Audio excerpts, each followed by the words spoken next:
uso de la palabra el asambleísta Francisco Jiménez.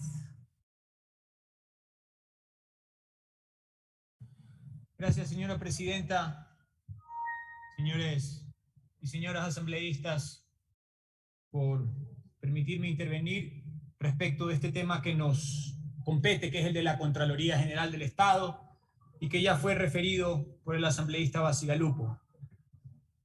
Como todos sabemos, claro, también cada uno interpreta la narrativa de la historia un poco a su manera, pero como todos sabemos, y en eso nadie puede diferir, la Contraloría viene mal.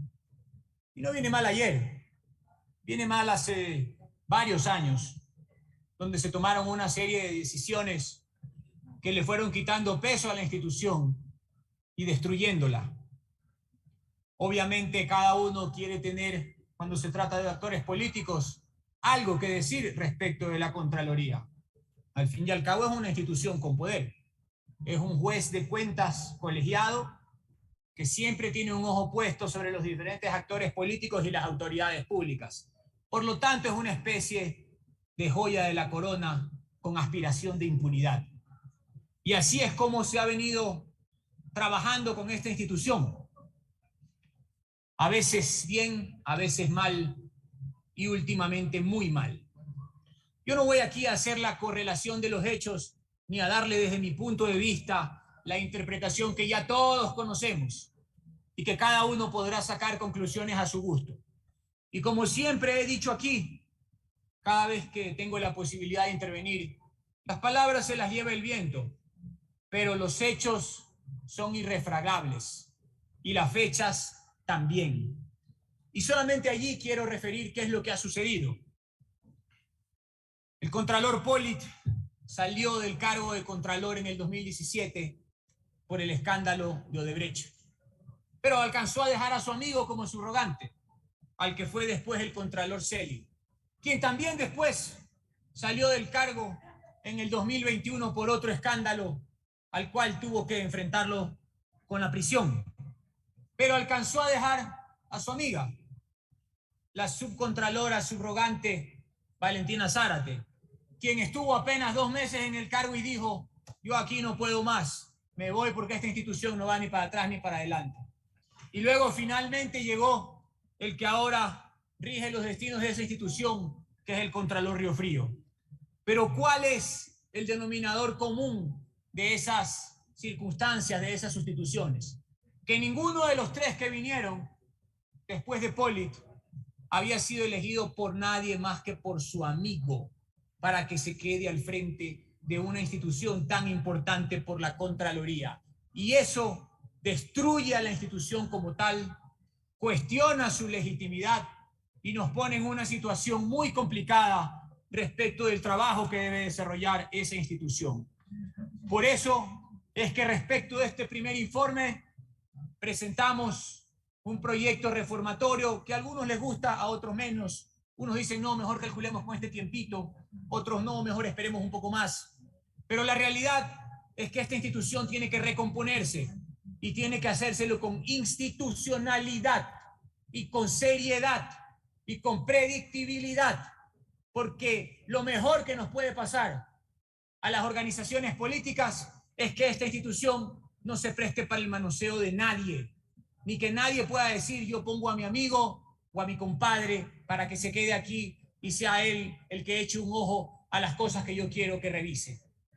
¿Cuál fue el objeto o cuál ha sido el objeto de la reforma que hemos presentado y que hoy ha sido acogida en este primer informe en su gran mayoría? 4 puntos que son los más importantes y que tienen que ver con vacíos que existen en la ley.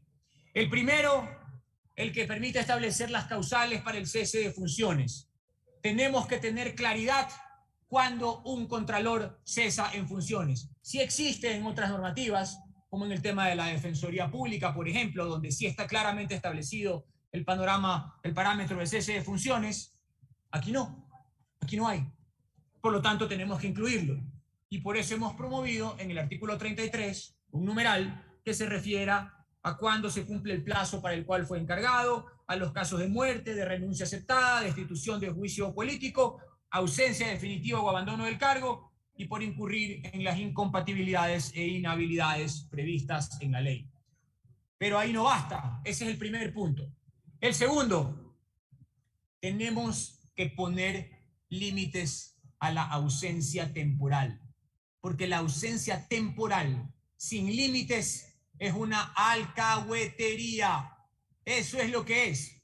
La ausencia temporal que se convierte por arte de magia en ausencia definitiva, sin claridad de ese concepto, es una alcahuetería. Y así ha sido vista, y eso lo tenemos que cortar de raíz aquí en esta asamblea.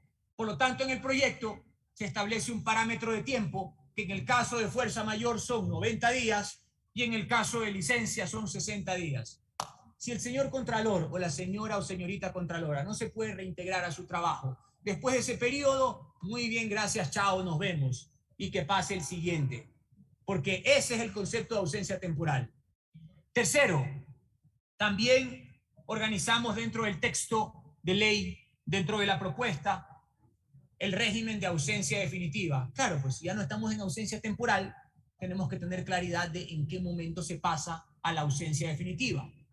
Y allí, obviamente, una vez que se cumplen o los 90 en caso de fuerza mayor o los 60 en caso de licencia, entonces en ese momento la ausencia temporal se configuraría en ausencia definitiva. Y aquí viene lo más importante de todo.